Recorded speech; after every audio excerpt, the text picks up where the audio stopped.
Instructional detail से। जैसा कि आपको पता है किसी भी मूविंग सिस्टम में किसी भी इंस्ट्रूमेंट में क्या होता है, मूविंग सिस्टम होता है और उसके साथ में उसके सपोर्ट होते हैं। ठीक है, तो किसी भी इंस्ट्रूमेंट का अगर कंस्ट्रक्शन हम देखें तो उसमें 3 तरीके का फोर्स हमको जनरेट करना होता है। तो पहला जो फोर्स है ये होता है आपका डिफ्लेक्टिंग फोर्स। तो डिफ्लेक्टिंग फोर्स को जनरेट करने के लिए, इसको प्रोड्यूस करने के लिए हमको क्या यूज़ करना पड़ता है, डिफ्लेक्टिंग सिस्टम।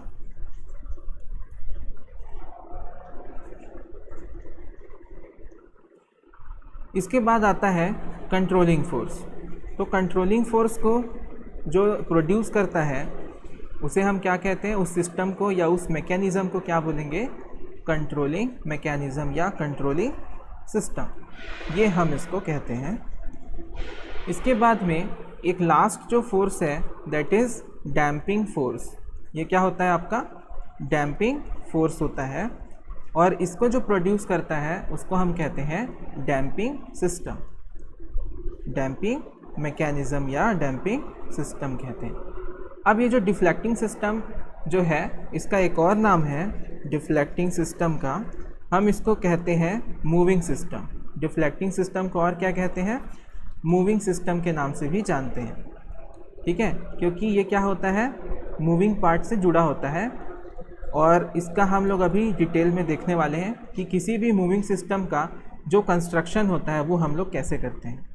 ठीक है, तो आज की जो क्लास है उसमें हम लोग मूविंग सिस्टम के डिटेल में जाएंगे, कितने टाइप के सपोर्ट होते हैं, वो कैसा दिखता है, ये सब डिटेल में हम पढ़ेंगे।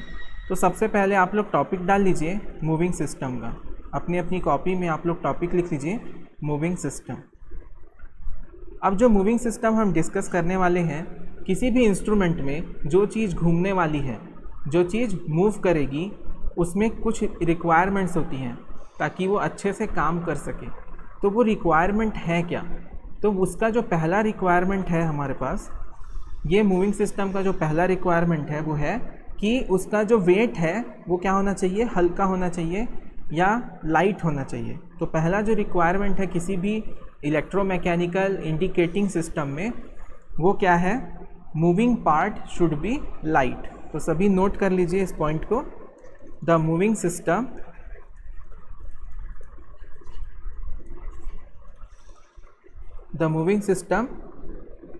You can say moving parts.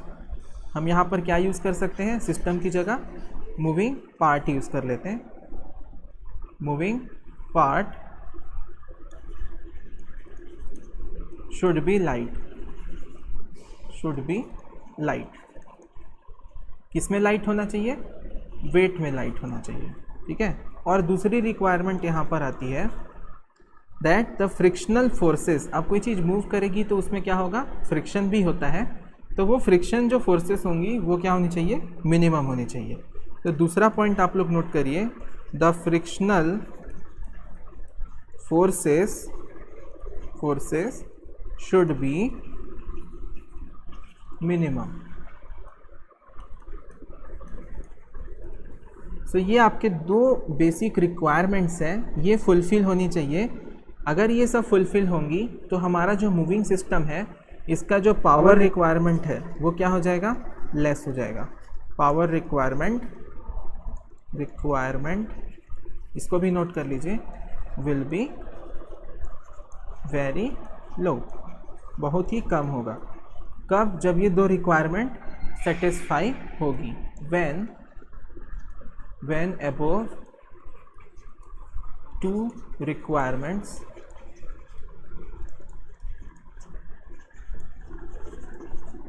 will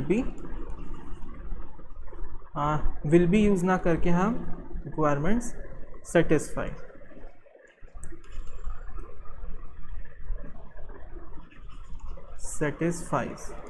okay, जब ऊपर की 2 रिक्वायरमेंट सेटिस्फाई होगी तब हमारा जो रिक्वायरमेंट है पावर का वो लो होगा। देखिए फ्रिक्शन फोर्सेस क्या है आपकी, कम होनी चाहिए और जो मूविंग पार्ट है उसका जो वेट है that should be very light. अब क्या होता है, बहुत इंपॉर्टेंट होता है इलेक्ट्रोमैकेनिकल इंस्ट्रूमेंट में, कोई भी मेजरिंग इंस्ट्रूमेंट है उसमें हमको क्या इम्पोर्टेंट होता है कि वो पावर कम से कम ले। ठीक है, क्यों ऐसा होता है मैं समझाता हूँ आपको। मान लीजिए हमारे पास एक सर्किट है, मैं यहाँ पर एक सर्किट ले रहा हूँ, ये एक वोल्टेज सोर्स है ±10 वोल्ट, ओके। और यहाँ पे मैंने एक रेजिस्टेंस को कनेक्ट किया है, फिर यहाँ पर एक और रेजिस्टेंस को कनेक्ट किया होगा, और इस ब्रांच में एक और रेजिस्टेंस है, और यहाँ पर एक और रेजिस्टेंस है। तो इस तरीके से मैंने इलेक्ट्रिक सर्किट बनाई है। अब यहाँ पे जो रजिस्टर है वो क्या है, 1 ओम है, यहाँ पे 1 ओम है, ये भी 1 ओम और ये भी 1 ओम। अब मान लीजिए कि जो करंट है I1 यहाँ से फ्लो होता है, और उसके बाद यहाँ पे आता है I2 और यहाँ आता है I3। अब मैं क्या चाहता हूँ कि इन तीनों को मैं मेज़र करूँ, तो इन सब को मेज़र करने के लिए मैं इंस्ट्रूमेंट लगाता हूँ। तो मैं क्या करता हूँ, इस सर्किट के बीच में इंस्ट्रूमेंट प्लेस करता हूँ। ठीक है, आप लोग ध्यान से देखिएगा, मैं यहाँ पर क्या प्लेस कर रहा हूँ, इंस्ट्रूमेंट प्लेस कर रहा हूँ। देखिए यहाँ पर मैं A1 मतलब एक एमीटर प्लेस कर रहा हूँ। ठीक है, ये आपका एमीटर हो गया, और यहाँ पे मैं A2 प्लेस कर रहा हूँ। ये थोड़ा सा अपने पास स्पेस की दिक्कत हो गई, चलिए मैं 2 ही एमीटर यूज़ कर रहा हूँ, A1 और A2। तो A1 और A2 अगर पावर लेंगे तो यहाँ पर क्या होगा, वोल्टेज का ड्रॉप होगा। क्या होगा, वोल्टेज ड्रॉप होगा, और पावर का भी ड्रॉप होगा, जिसके कारण जो इस एमीटर की रीडिंग आएगी, करंट की जो रीडिंग आएगी इन मीटर्स में, वो क्या होगी, गलत होगी, एररनियस होगी, मतलब उसमें त्रुटि होगी। क्यों, क्योंकि इसका जो रिक्वायरमेंट है, इसको चलने के लिए जो रिक्वायरमेंट है, वो सप्लाई भी हम कहाँ से ले रहे हैं, वोल्टेज सोर्स से ही ले रहे हैं। तो इसका ये मतलब है कि सर्किट के जो पावर है उसमें क्या हो गया, चेंज हो गया, क्योंकि जो पावर हमने यहाँ से सप्लाई किया था उसमें से कुछ पावर ये A1 और A2 2 मीटर से कंज्यूम किया जा रहा है। ठीक है, तो हम क्या चाहते हैं, किसी भी इंस्ट्रूमेंट में जो पावर का रिक्वायरमेंट होता है, मतलब इंस्ट्रूमेंट को चलाने के लिए जो पावर चाहिए रहता है, वो बहुत ही कम हो, वेरी लो होना चाहिए। और इसके लिए ये दो ऊपर की दो जो अपनी रिक्वायरमेंट्स है, ये क्या होनी चाहिए, ये हमारी सेटिस्फाई होनी चाहिए कि मूविंग पार्ट जो है उसका जो वेट है that should be light weight होना चाहिए, और फ्रिक्शनल फोर्सेस जो हैं ये भी क्या होना चाहिए, मिनिमम होना चाहिए। तभी जो मूविंग सिस्टम है इंस्ट्रूमेंट में, वो क्या होगा, आपका मूविंग पार्ट जो है वो घूमने के लिए कम एनर्जी चाहिए होगा, उसको आसानी से घूम जाएगा। तो अगर कोई चीज़ आसानी से घूम जाएगी तो उसमें एनर्जी की रिक्वायरमेंट कम होगी। तो अल्टीमेटली हमको करना क्या होता है, आपने यहाँ पे समझ लिया होगा। अब हम क्या यूज़ करते हैं मूविंग सिस्टम में, है ना, ऐसा कौन सा मेटल यूज़ करते हैं जिससे लाइट वेट होता है ना, तो वो मेटल का नाम है एल्यूमिनियम। ठीक है, तो आप ये जानिए कि जो मूव करता है उसको हम क्या बोलते हैं, पॉइंटर मूव करता है ना, आपको पता है इंस्ट्रूमेंट में। तो ये पॉइंटर किसका बना होना चाहिए, एल्यूमिनियम का। क्यों, क्योंकि एल्यूमिनियम का जो वेट होता है बहुत ही कम होता है। अब जो फ्रिक्शनल फोर्सेस हैं, इसको कैसे कम किया जाए, तो इसको कम करने के लिए ये जो अपने स्पिंडल होता है इंस्ट्रूमेंट में, मैं बताऊंगा अभी आगे, वो स्पिंडल को हमको ज्वेल बीयरिंग से सपोर्ट देना पड़ता है। किससे, ज्वेल बीयरिंग से। इन सब का फोटो मैं दिखाऊंगा आपको। ज्वेल बीयरिंग से सपोर्ट देना चाहिए, तब वो जो फ्रिक्शन है वो कम होता है, लेस फ्रिक्शन। तो आपको स्टूडेंट्स यहाँ पे ये समझ में आ गया कि मूविंग सिस्टम क्या होता है, और उसके अंदर जो पार्ट है उसकी रिक्वायरमेंट कैसा बनाना चाहिए, डिज़ाइन करना चाहिए, और पावर रिक्वायरमेंट लो होना चाहिए, क्यों लो होना चाहिए ये भी समझ में आ गया। अब उसके बाद क्या क्या यूज़ करते हैं, मूविंग पार्ट को लाइट बनाने के लिए एल्यूमिनियम का यूज़ किया जा रहा है, और फ्रिक्शन को कम करने के लिए ज्वेल बीयरिंग का यूज़ किया जा रहा है। तो इतनी बातें आपको यहाँ पे क्लियर हो गई। अब मैं आपको बताऊंगा कुछ सपोर्टिंग एलिमेंट के बारे में जो कि मूविंग एलिमेंट को सपोर्ट करती हैं। ठीक है, तो इस चीज़ के लिए हम लोग क्या करेंगे, एक नया पेज ले लेते हैं, और इसमें मैं आपको टाइप ऑफ सपोर्ट के बारे में बताता हूँ। बहुत टाइप के सपोर्ट यूज़ होते हैं, लेकिन जो स्पेशल हम लोग इंडिकेटिंग इंस्ट्रूमेंट में यूज़ करते हैं वो 3 हैं। तो खासकर उन्हीं के बारे में मैं डिस्कस करूँगा। तो आप लोग टॉपिक डाल दीजिए, types of support, types of support.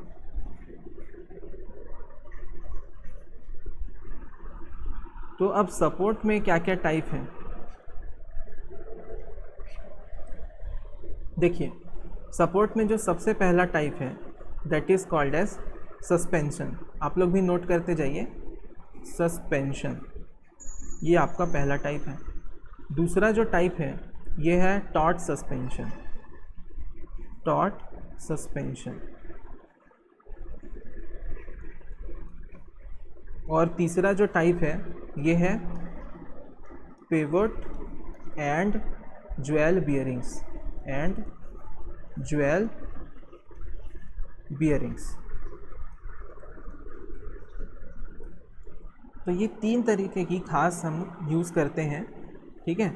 तो चलिए इसको थोड़ा हम लोग डिस्कस कर लेते हैं कि किसमें क्या क्या चीज़ें होती हैं। तो उसके लिए मैं आपको इंटरनेट पर लेकर चलता हूँ और वहाँ पर हम उसकी एक फ़ोटो उठाएंगे और उस फ़ोटो में अपन चेक करेंगे, ठीक है।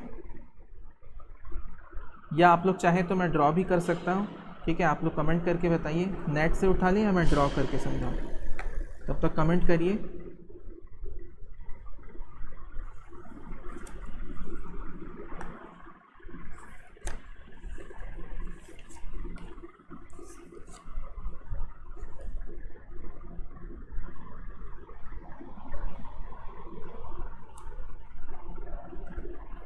So we have comment,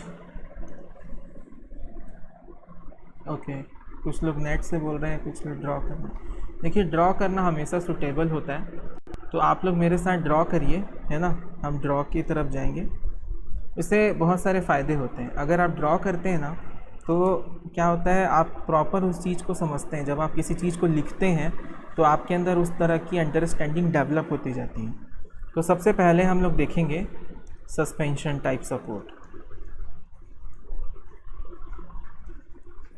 तो सस्पेंशन टाइप सपोर्ट में मैं उसका ड्राइंग पहले बनाता हूँ।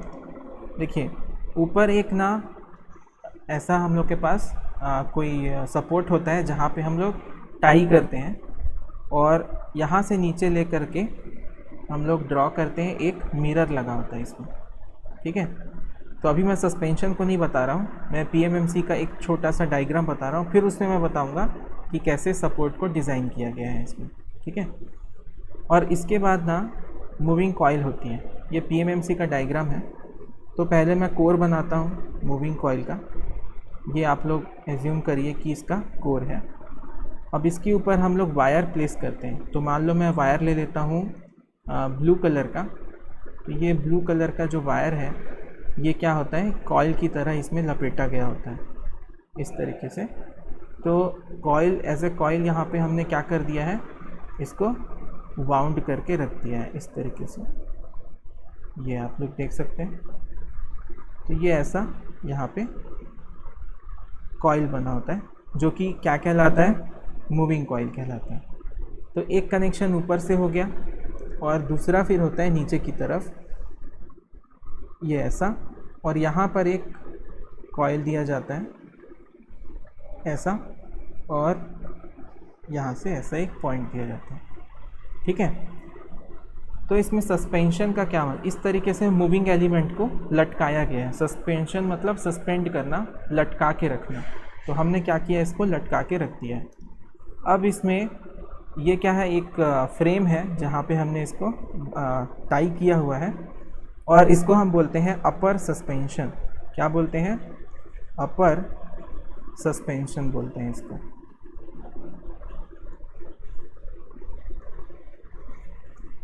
ये है अपर suspension.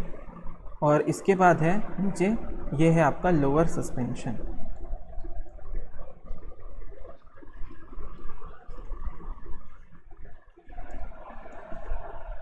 This is your lower suspension. तो एक पार्ट क्या है आपका, अपर सस्पेंशन है, और दूसरा क्या है, लोअर सस्पेंशन। तो आई होप कि आप सभी ने ड्राइंग कंप्लीट कर लिया होगा। और ये क्या है, आपका मूविंग कॉइल है। ये सस्पेंशन का पार्ट नहीं है, सस्पेंशन सिर्फ ऊपर और नीचे की तरफ है, और बीच में जो भी एलिमेंट है जिसको भी हमको लटकाना है या सस्पेंड करना है वो यहाँ पर बीच में रखते हैं। मिरर, और ये क्या है आपका, इसको मैं क्या बोल रहा हूँ, मिरर, ठीक है। ये मिरर है और ये मूविंग कॉइल है। क्लियर हुआ यहाँ पे। अब यहाँ पर देखिए ऊपर क्या है आपका अपर सस्पेंशन और नीचे है लोअर सस्पेंशन। तो इसके बारे में कुछ डिटेल मैं आपको दे रहा हूँ। उसका स्कीमेटिक डायग्राम ऐसा ही बनता है बस। तो इसमें आपका फाइन मतलब एक पतला सा रिबन शेप का, रिबन के शेप का मेटल फिलामेंट होता है, ठीक है, समझ रहे हो। ये अपर सस्पेंशन जो होता है उसके बारे में बता रहा हूँ, आप लोग नोट करते जाइए। जो अपर सस्पेंशन है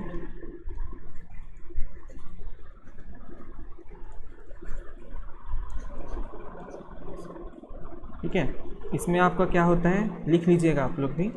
फाइन बहुत बारीक होता है, फाइन होता है। और किस शेप का होता है, रिबन के शेप का। रिबन आप लोग ने देखा होगा, लड़कियां ज़्यादा यूज़ करती हैं।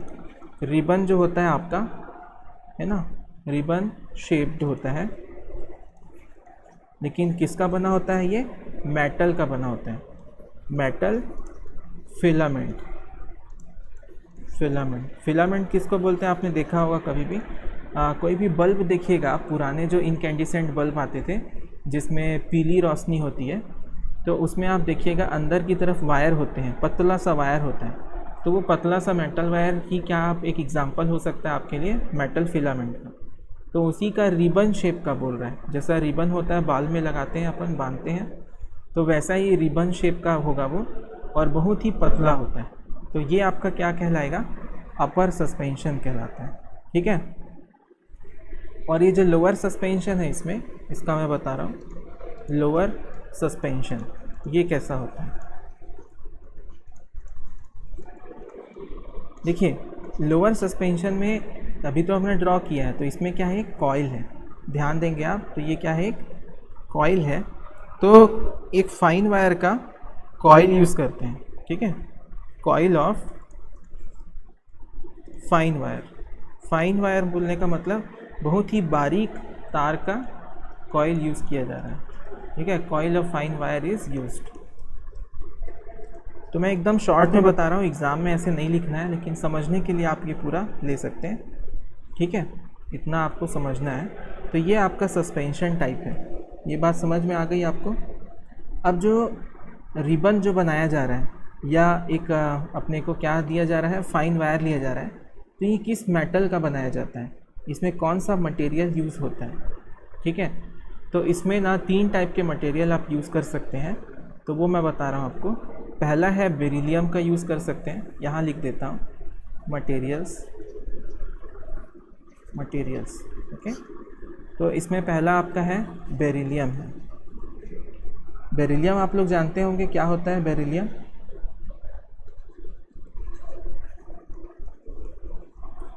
बेरिलियम है। और क्या यूज़ कर सकते हैं इसमें, कॉपर का भी आप फाइन वायर यूज़ कर सकते हैं। तो यहाँ पर हम एक और नाम लिख देते हैं, कॉपर।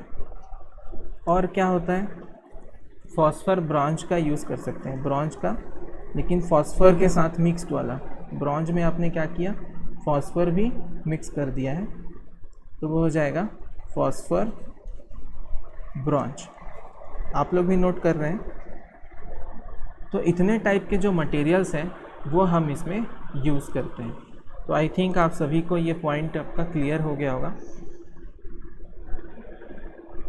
अगर किसी कोई डाउट है तो पूछ सकता है।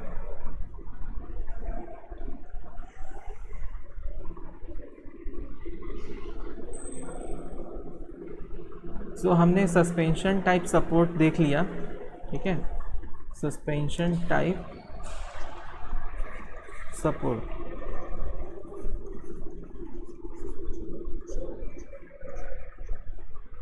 सो सस्पेंशन टाइप सपोर्ट में एक बार रिवाइज कर लेते हैं। 2 होता है, अपर सस्पेंशन और लोअर सस्पेंशन।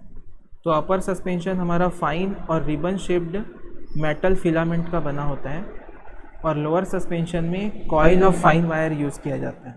और इसमें जो मटेरियल यूज़ किया जाता है वो है बेरिलियम, कॉपर, फॉस्फर ब्रॉन्ज। इन तीनों में से कोई भी एक यूज़ किया जाता है, मिक्स नहीं करते, ठीक है। अब ये जो है ये कहाँ पे सूट नहीं करेगा, कहाँ पे इसका यूज़ करेंगे, ठीक है, तो ये सब चीज़ों को हमको समझना पड़ेगा, ठीक है। तो ऐसे जो सस्पेंशन टाइप सपोर्ट हैं ये कहाँ पर यूज़ होते हैं और कहाँ पर नहीं होते हैं। तो पहली बात तो कि जो हमारा मूविंग सिस्टम है ये क्या होना चाहिए, वर्टिकल होना चाहिए। क्या होना चाहिए, वर्टिकली माउंटेड होना चाहिए। जैसे ये वर्टिकल माउंटेड है ऐसा होना चाहिए, वहीं पर हम लोग ये सस्पेंशन टाइप सपोर्ट का यूज़ कर सकते हैं। और इसमें क्या चीज़ें हैं, इसको कहाँ पे यूज़ नहीं किया जा सकता, ठीक है। तो ये ऐसे फील्ड में, ऐसी जगह पर यूज़ नहीं होता है ना जहाँ पे ज़्यादा सेंसिटिविटी रिक्वायरमेंट हो। जैसे कि लेबोरेटरी में कोई एक्सपेरिमेंट कर रहे हैं तो वहाँ पे इस टाइप का सपोर्ट को हम यूज़ नहीं करेंगे, क्योंकि ये बहुत ज़्यादा सेंसिटिविटी प्रोवाइड नहीं करता, ठीक है। तो जहाँ पर कम सेंसिटिविटी होती है वहाँ पर इसको यूज़ किया जा सकता है, ठीक है। जैसे कि आप कहीं पे शॉक को प्रिवेंट करना है आपको, सस्पेंशन टाइप, तो वहाँ पर यूज़ कर सकते हैं शॉक को प्रिवेंट करने के लिए, है ना। क्लैंपिंग अरेंजमेंट में यूज़ कर सकते हैं। तो इस तरीके की यूजेस हैं। तो मेनली बेसिक जो इम्पॉर्टेंट चीज़ें थी वो मैंने यहाँ पे आपको बता दी है। चलिए नेक्स्ट टाइप हम लोग देख लेते हैं। अच्छा, इससे पहले आप लोग कमेंट करके बता दीजिए कि आप सभी को समझ आया या नहीं आया। कमेंट में वाई लिखिए अगर आ गया, कोई डाउट हो तो आप पूछ सकते हैं। सो लोकेश को समझ में आ गया, और बाकी लोगों को, भारती, संजय, भुवनेश्वर, बस 4 लोग को समझ आया। दीपक, अदिति, कोमलाल, ठीक है। जिसको नहीं आया वो डाउट पूछ सकता है। आई थिंक सबको समझ आ गया है। इसके बाद जो सेकेंड टाइप है दैट इज टॉट सस्पेंशन।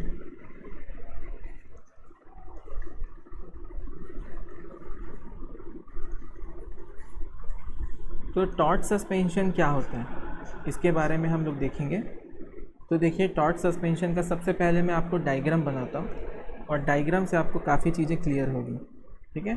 तो सबसे पहले तो ऊपर की तरफ है ना एक फ्रेम रहता है, और इस फ्रेम से यहाँ पे एक कॉइल जो है हम कनेक्ट करते हैं।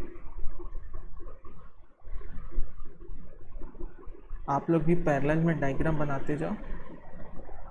ये आपका इस तरीके से होता है।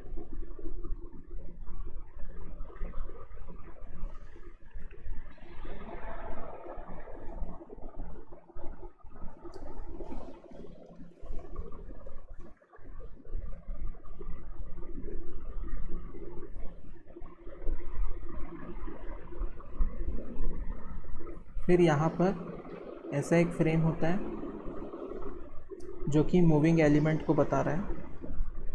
तो ये आपके हैं मूविंग एलिमेंट, और इसी में एक और मूवेबल एलिमेंट को थोड़ा सा अपन और डेकोरेट कर देते हैं। ये एक और यहाँ पर लाइन बना देते हैं ताकि ये थोड़ा सा अलग हो पाए बाकी से। तो इसको थोड़ा सा हम लोग डेकोरेट कर दिए हैं। ये आपका है मूवेबल एलिमेंट, ठीक है। नाम बाद में लिखेंगे। और ऐसा ही सस्पेंशन में नीचे की तरफ का जो सस्पेंशन होता है वहाँ पर भी हम एक कॉइल लगा देते हैं स्प्रिंग की तरह का, ये, और ये भी नीचे कनेक्ट हो जाता है फ्रेम से, और बीच में आपका है मूविंग एलिमेंट, ठीक है। अब आपको मैं यहाँ पे नाम बताते जाता हूँ। तो सबसे पहला जो हमारा यहाँ पे नाम है दैट इज़ सस्पेंशन रिबन, ठीक है। Suspension ribbon. तो सस्पेंशन रिबन किसको बोल रहे हैं, हम इसको बोल रहे हैं। ये स्प्रिंग का ख़त्म होने के बाद और मूविंग एलिमेंट के चालू होने से पहले जो बीच का पार्ट है दैट इज़ सस्पेंशन रिबन, और यहाँ पर भी वैसा ही एक सस्पेंशन रिबन है। तो ये आप लोग नोट कर लीजिए।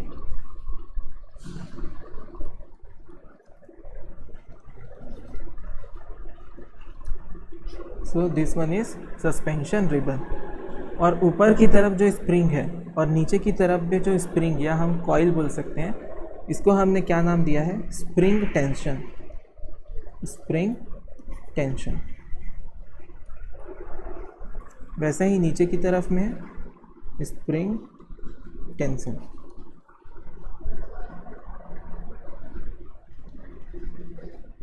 तो आपने देखा कि हमने इसको नाम दे दिया, और बीच वाला जो एलिमेंट है that is movable element.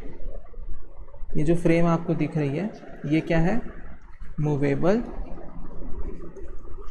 Element है।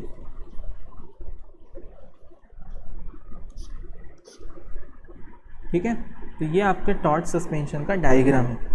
अब इसके बारे में आपको ये चीज़ जाननी चाहिए कि ये ऐसे इंस्ट्रूमेंट में यूज़ किया जा सकता है जिस इंस्ट्रूमेंट में उसका पोजीशन कैसा हो, वर्टिकल हो। ठीक है, तो इसके लिए एक छोटी सी लाइन हमको लिखनी पड़ेगी क्योंकि इसका कंडीशन है। ठीक है, this suspension type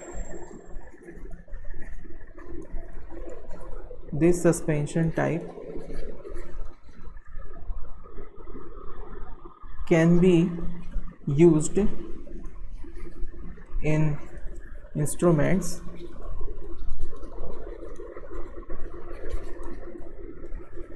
whose position is vertical.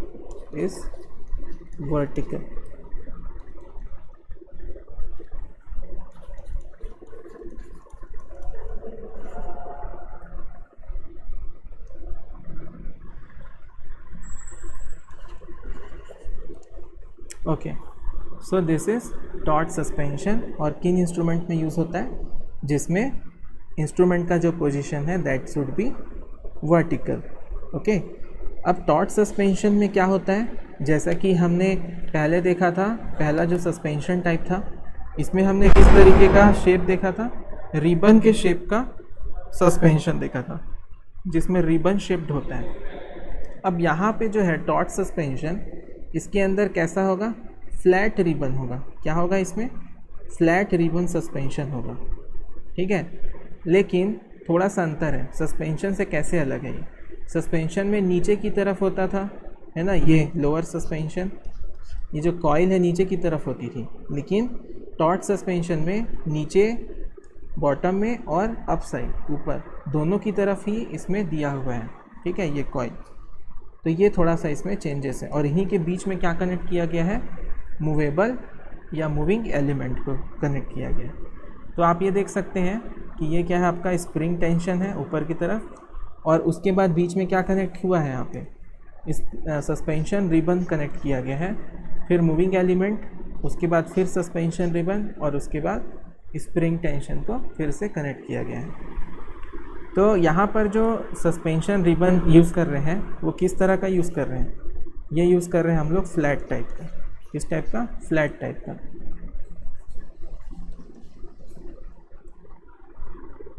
ठीक है, यहाँ तक सबको समझ आया।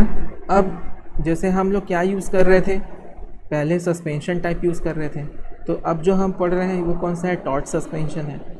तो कुछ ना कुछ तो कमियाँ सस्पेंशन टाइप सपोर्ट में, मतलब इसमें होगी, तभी तो हमने एक नया सपोर्ट बनाया। तो इस नए सपोर्ट में एडवांटेज क्या है वो हमको जानना ज़रूरी है। ठीक है, so advantage of this suspension is that exact levelling is not required if the moving element is properly balanced. अगर आपका मूविंग इंस्ट्रूमेंट प्रॉपरली बैलेंस्ड है तो इस टाइप के टॉर्च सस्पेंशन में लेवलिंग रिक्वायर नहीं होती है ना, exact levelling is not required. So यहाँ पे हम इसको नोट करके इसमें एडवांटेज के फॉर्म में लिख देते हैं। इन दिस टाइप ऑफ, आप लोग भी नोट कर लीजिए, in this type of support if the instrument is properly balanced,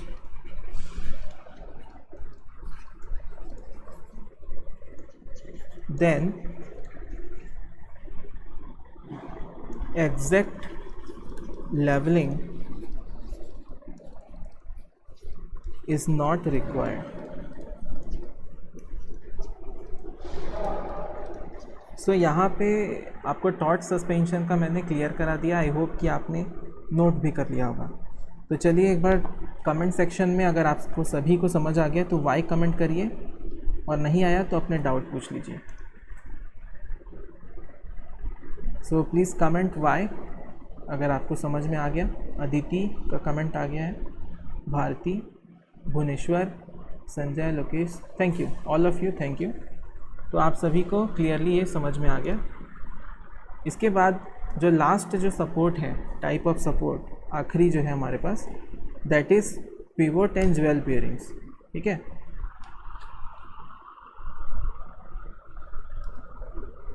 यहाँ पे एग्जैक्ट लेवलिंग है, समझ गए ना? ठीक है, और किसी को कोई डाउट है? तो चलिए, हमारा जो नेक्स्ट टाइप ऑफ सपोर्ट है that is pivot and jewel bearings. Pivot and jewel bearings.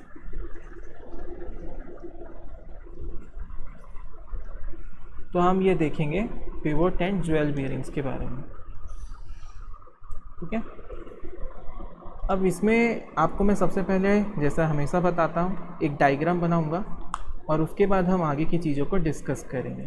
ठीक है, तो सबसे पहले पिवोट बनाता हूँ मैं, आप लोग समझ जाएंगे पिवोट क्या होता है।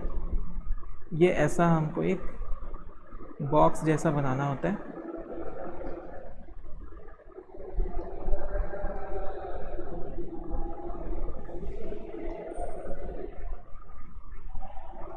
ये आपका पिवोट हो गया और इसमें हो जाएगा इस तरीके से कोन की तरह से, शंकु की तरह का, ये ऐसा आपने पेंसिल में देखा होगा इस तरह का डिज़ाइन। तो ये होता है आपका पिवोट।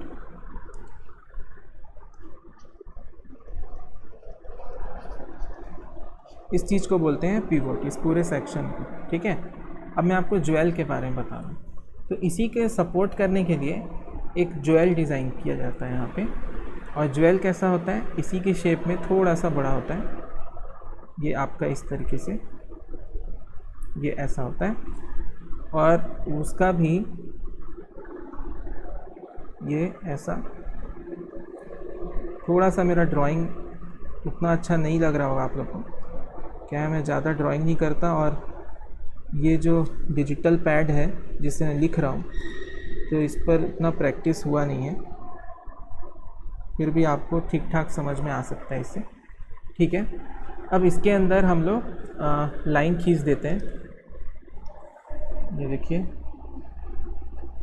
ये इस तरीके से, तो थोड़ा सा डिफ्रेंशिएट हो जाएगा पिवोट से, कि ज्वेल और पिवोट में थोड़ा सा एक डिफ्रेंशिएशन यहाँ पर इन दोनों के बीच में जो अपन अंतर बता सकते हैं डायग्राम में, वो हो जाएगा। ओके, सो मेरी ड्राइंग के बारे में कमेंट ज़रूर करिए कि कैसा लगा आपको ये ड्राइंग, क्योंकि मैं बहुत कम ड्राइंग करता हूँ।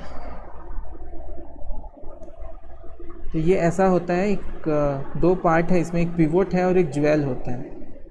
तो ये मैं ज्वेल भी बना दिया हूँ और ये पिवोट है, तो इसको पिवोट बोलते हैं और इस चीज़ को ज्वेल बोलते हैं।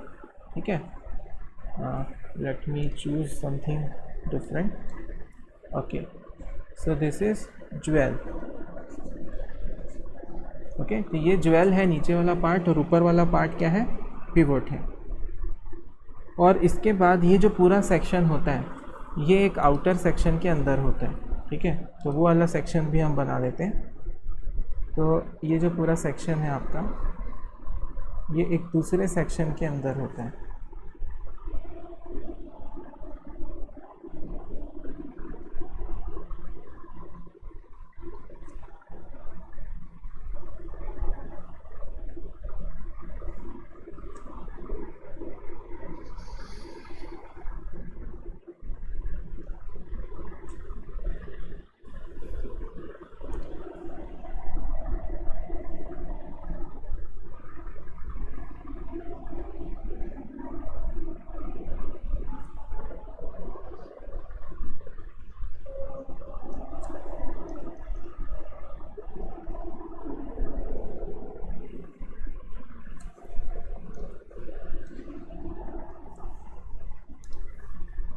सो आप लोग भी साथ ही साथ ड्राइंग कर लीजिए, क्या पता मेरे से भी ख़राब हो आपकी ड्राइंग। ये हमने अपना ड्राइंग कंप्लीट कर लिया है। तो इसको बोला जाता है ज्वेल बियरिंग, और इसमें कुछ चीज़ें और होती हैं नीचे की तरफ, तो इन सब के बारे में थोड़ा सा डिटेल में हम लोग देखेंगे।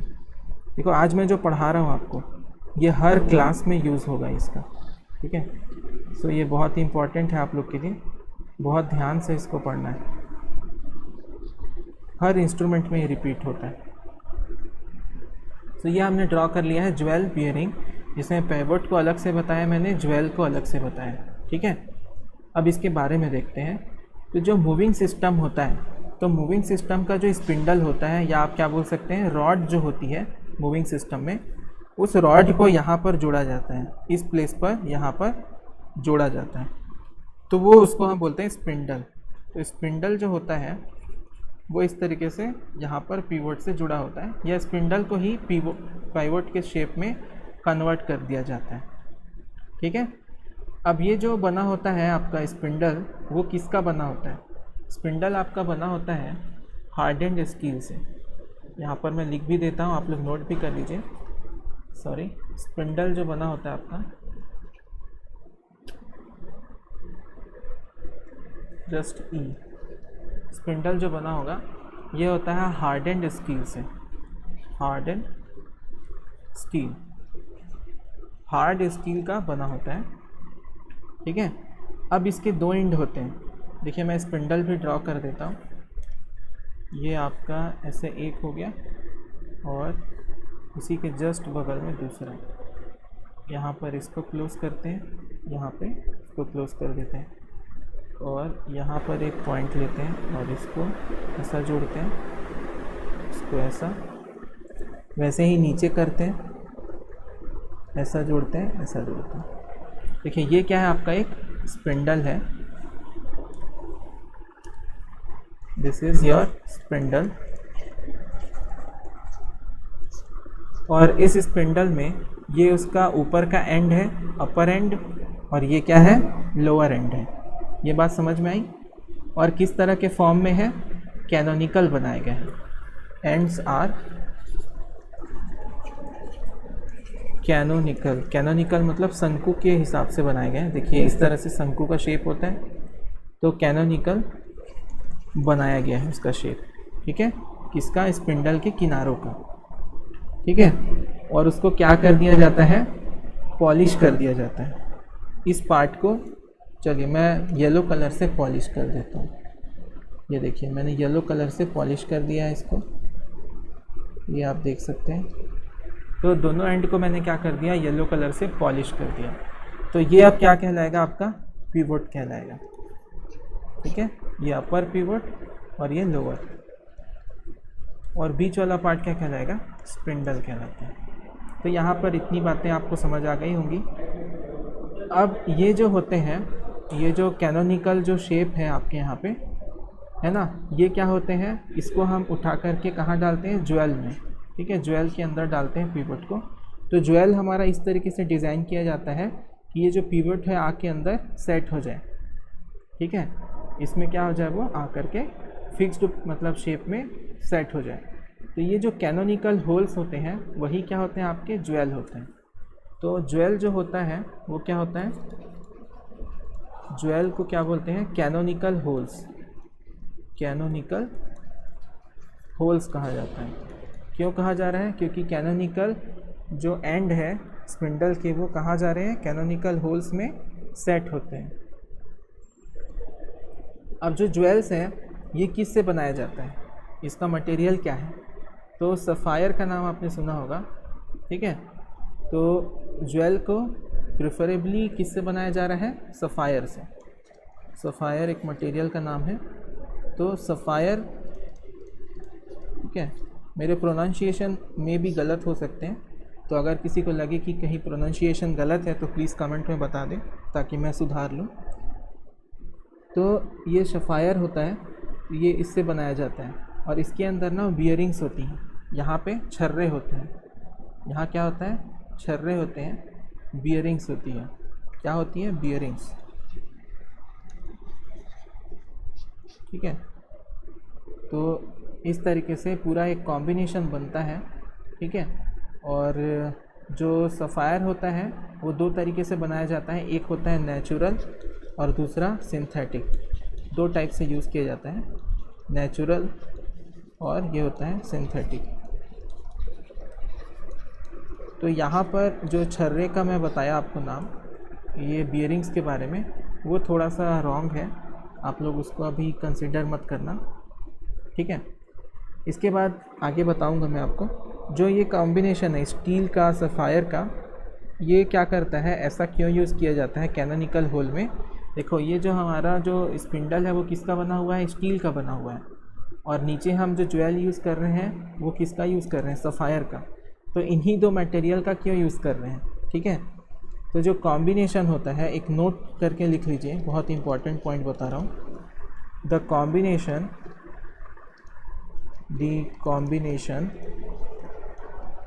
ऑफ स्टील एंड sapphire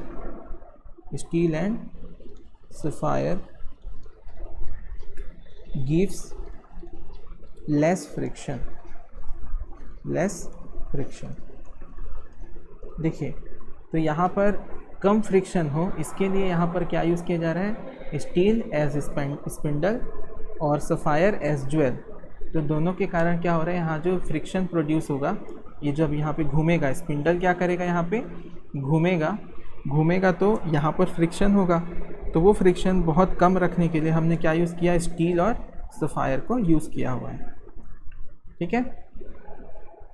तो इतना आपको समझ में आ गया होगा। अब इसको शंकु के फॉर्म में क्यों रखा गया, जैसे कि कैनोनिकल फॉर्म में बोल रहा हूँ ना मैं, ये कैनोनिकल फॉर्म में क्यों बोल रहे हैं, इसको ऐसा क्यों रखा गया है।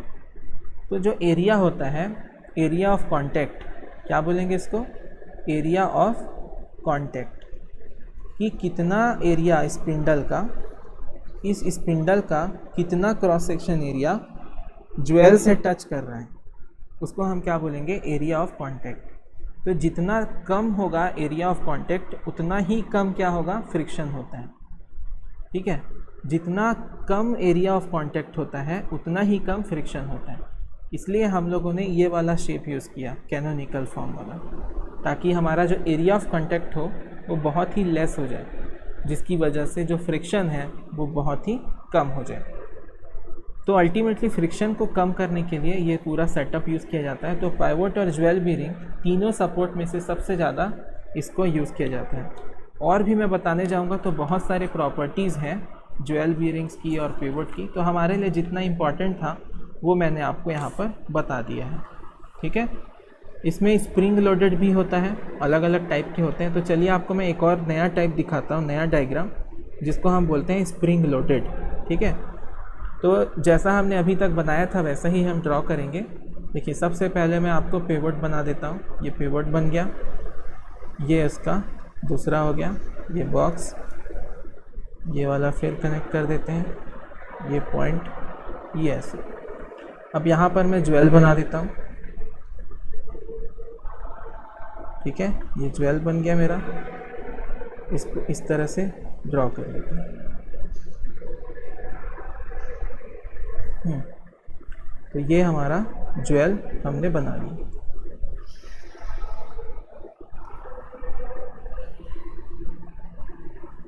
क्लियर है यहाँ तक। तो ये है मेरा पिवोट और ये है ज्वेल। अब स्प्रिंग लोडेड होता है ये। तो यहाँ पर हम क्या करते हैं, नीचे एक स्प्रिंग बनाते हैं इस तरीके का। ये स्प्रिंग यहाँ पर मैं ड्रॉ करूँगा, ठीक है। तो थोड़ी सी ड्राइंग में दिक्कत जाएगी, फिर भी ट्राई करते हैं। यहाँ पर मुझे स्प्रिंग बनाना है, तो सबसे पहले तो यहाँ तक जाएगा ये, एंड तक, लास्ट तक, और उसके बाद फिर ये नीचे की तरफ आएगा, कहाँ तक, सेंटर पॉइंट तक आएगा। और अगर मैं इसको यहाँ पर टच कर दूँ इस तरीके से, ये ऐसा, तो स्प्रिंग हो गया ये।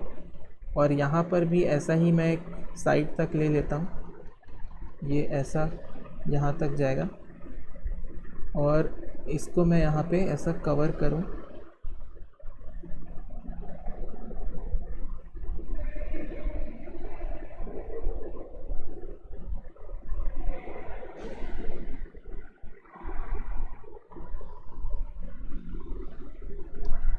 ठीक है। ज़्यादा डिटेल में नहीं जाते, एक स्प्रिंग ही बनाना है बस। चलिए मैं नॉर्मल बना देता हूँ, मेरे से क्या है कि स्प्रिंग वैसा बन नहीं रहा है, ठीक है। तो यहाँ पे हम क्या करते हैं, एक ऐसा स्प्रिंग यहाँ पर डिज़ाइन करते हैं ऐसा, ये एक स्प्रिंग यहाँ पर होता है, तो ये जो होता है स्प्रिंग के ऊपर लोडेड होता है ये, ठीक है। और ये ऐसा करके हम इसको यहाँ पर लोडेड मानते हैं और यहाँ पर रिजिड फ्रेम होता है।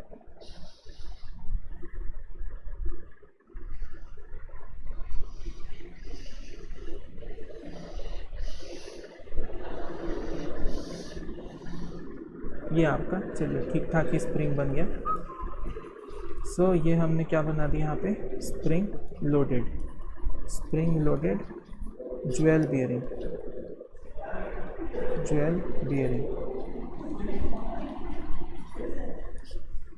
ये हमारा है स्प्रिंग लोडेड ज्वेल बियरिंग। सो इस तरीके से तीनों टाइप के सपोर्ट मैंने आपको एक्सप्लेन कर दिए हैं। अब आपके कमेंट्स देख लेते हैं कितने लोगों को समझ में आया। आई होप काफ़ी लोगों को समझ आ गया होगा। Thank you Diwakar. ट्राई करता हूँ मैं ड्राइंग करने का, बट आई होप कुछ लोगों को शायद समझ ना आए, बट मैं अपनी तरह से पूरी 100% देने की कोशिश करता हूँ ताकि जो भी प्रेजेंटेशन या लेक्चर हो रहा है वो अच्छा से अच्छा हो। आप लोग भी मुझे हेल्प कर सकते हैं अपने सजेशन दे करके। चलिए एक लास्ट हम इसमें और देख लेते हैं ताकि 1 घंटा हो जाएगा अभी। टॉर्क बाय वेट रेशियो, ये लास्ट है, इसको बस नोट करिए, थ्योरी है थोड़ा सा। टॉर्क बाय वेट रेशियो ये लॉजिकल है, आपको समझना पड़ेगा बस, ठीक है। तो आपको पता है जो फ्रिक्शनल टॉर्क हो रहा है, फ्रिक्शन कहाँ पे आ रहा है, पाइवोट और ज्वेल बेरिंग के बीच में। ये हमारा पाइवोट है और ये ज्वेल है, इसके बीच में जो अपने को क्या आ रहा है, फ्रिक्शन आ रहा है, तो उसका एक टॉर्क है। फ्रिक्शन की वजह से ये जो घूमने को क्या करता है, फ्रिक्शन अपोज करेगा, फ्रीली मूव नहीं होने देगा, तो वहाँ पे फ्रिक्शनल टॉर्क आता है। तो ये जो टॉर्क है, फ्रिक्शनल टॉर्क, इसका अपन रेशियो ले लें, फ्रिक्शनल टॉर्क बाय, मैं लिखता हूँ टॉर्क डिवाइडेड बाय वेट, ठीक है। अब आप लोग मुझे बताइए कि अगर क्या लूँ मैं, वेट बढ़ा दूँ, बॉडी का वेट अगर हम बढ़ा देते हैं, इंक्रीज़ कर देते हैं और टॉर्क कम करते हैं, बॉडी का वेट बढ़ाते हैं और टॉर्क कम करते हैं, तो टी बाई वेट रेशियो क्या होगा, ओवरऑल क्या आएगा, बढ़ेगा या कम होगा, ये बताना है। अगर टॉर्क को मैं रिड्यूस कर दूं और वेट को क्या करूं, बढ़ा दूं, तो ओवरऑल रिजल्ट क्या आएगा, टॉर्क बाई वेट रेशियो कितना आएगा, बढ़ेगा या कम होगा। मतलब बढ़ेगा तो मैं ऊपर एरो दूंगा और कम होगा तो नीचे। तो आप लोग ये बताइए कि बढ़ेगा या कम होगा, कमेंट में बताइए।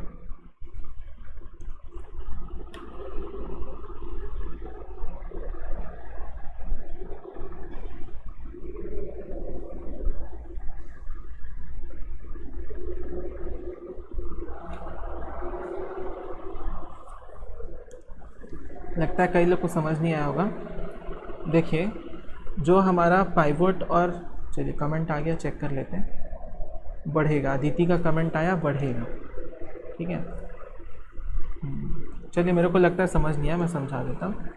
देखिए यहाँ पे ये क्या है, ऊपर वाला न्यूमरेटर है, ठीक है, अंश है, तो यहाँ पर इसको हम कम कर रहे हैं, तो ओवरऑल वैल्यू क्या होगी, कम होगी, ठीक है। और वेट है वो नीचे की तरफ है, अगर हम उसको बढ़ाते हैं तो देखिए जैसे मैं लिखता हूँ आपको 3/2 लिखता हूँ, ठीक है। तो इसका वैल्यू कितना होता है आपको पता है, 1.5 होता है। लेकिन इसी को मैं क्या करूँ, 3 को कम कर दूँ, जैसे टॉर्क को मैं कम कर रहा हूँ, और वेट क्या है 2 को मैं क्या करूँ, बढ़ा दूँ। तो चलिए एक एक हम लोग इसमें चेंजेस करते हैं। 3 को मैं बढ़ा दिया 1 से, तो कितना हो गया, सॉरी कम कर दिया तो ये 2 हो गया, और नीचे 2 को मैं थोड़ा सा बढ़ा दिया तो ये हो गया 3।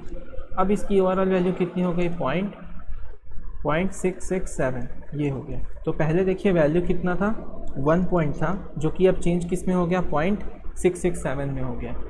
तो ये चेंजेस आते हैं, ठीक है, अगर हम अंश को क्या करें, कम करें और नीचे को बढ़ाएं। अब अपन फिर से क्या लेते हैं, 3/2 ले लेते हैं। अब आप देखो, अब मैं क्या करूँगा, क्या कर रहा हूँ, अब मैं टॉर्क को बढ़ाऊँगा और वेट को कम कर दूँगा। तब क्या होगा, उस टाइम पर क्या होगा कि ये जो 3 है ठीक है, ये 3 जो है ये क्या होगा, बढ़ेगा तो मान लो 4 कर दिया मैंने, और 2 को मैं कम कर रहा हूँ तो 1 कर दिया। तो देखो वैल्यू कितनी आई, 4 आई। मतलब वैल्यू क्या हो गई, पहले से बढ़ गई, क्योंकि पहले 3/2 था, वैल्यू कितनी थी, 1.5 थी। तो आपको ये समझ में आया कि अगर आप टॉर्क को कम करते हैं, मतलब टॉर्क को, पहला कंडीशन, जब टॉर्क को कम करते हैं और वेट को बढ़ाते हैं तब क्या आता है, आपका टोटल रिड्यूस होता है टॉर्क बाय वेट रेशियो। और जब आप टॉर्क को बढ़ाते हैं और वेट को कम करते हैं तो आपका overall torque by weight ratio क्या होता है, बढ़ता है। तो ये जो सेकंड कंडीशन है that is preferable for every instrument, every indicating instrument, सब में क्या होता है, ये जो कंडीशन है ये प्रेफरेबल होता है कि आप जो डिफ्लेक्टिंग टॉर्क है, ठीक है, डिफ्लेक्टिंग टॉर्क को बढ़ाइए ताकि फ्रिक्शनल टॉर्क जो इस डिफ्लेक्टिंग टॉर्क को अपोज कर रहा है उसको डिफ्लेक्टिंग टॉर्क क्या कर सके, ओवरकम कर सके, कंपनसेट कर सके। तो डिफ्लेक्टिंग टॉर्क को हमेशा बढ़ाया जाता है और वेट क्या किया जाता है, कम किया जाता है। जो भी मूविंग सिस्टम होता है उसका वेट क्या रखा जाता है, बहुत ही कम रखा जाता है। तो अगर कम रखते हैं, इसको बढ़ाते हैं, तो T by weight ratio, torque by weight ratio must be high. कितना होना चाहिए, ज़्यादा होना चाहिए। अगर ये ज़्यादा होता है तो पावर रिक्वायरमेंट लेस होती है ना, requirement of power is very less. और क्या होता है इसके साथ आपका जो इंस्ट्रूमेंट है वो ज़्यादा सेंसिटिव होता है।